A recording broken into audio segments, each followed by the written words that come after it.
કે કોંગ્રેસ પાસે આટલા વર્ષથી શાસનમાંથી 60-65 વર્ષ સુધી શાસનમાંથી કોંગ્રેસનો મૂળ વિચાર કયો?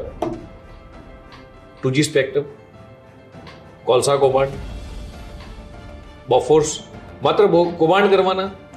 બીજી વસ્તુ જ્ઞાતિવાદની રાજનીતિ, તૃષ્ટિકરણની રાજનીતિ, લોકોને અનએજ્યુકેટેડ, અનએમ્પ્લોયમેન્ટ, આ કોંગ્રેસની નીતિ રહી છે. જ્યારે ભારતીય જનતા પાર્ટીમાં છે આત્મનિર્ભર ભારત બનાવવું, make in India, local to vocal.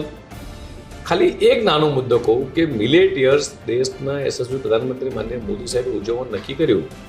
અત્યારે માત્ર ભારત એકલું નહીં, આખું વિશ્વ મિલેટ ખાતું થયું છે. તો આના મિલેટ સૌથી વધારે ઉગે છે ક્યાં? તો ગુજરાતના ગામડાઓમાં ઉગે છે, આદિવાસી બેલ્ટમાં મિલેટ ઉગે છે. તો આ મિલેટના કેટલી પ્રકારના ન્યુટ્રિશન છે, ખાલી એક પ્રોડક્ટનું માર્કેટિંગ માનનીય મોદી સાહેબે કર્યું, આખો દેશ કરતો થઈ ગયો, આખું વિશ્વ કરતું થઈ ગયું. આની સીધી ઇન્કમ કોને થઈ?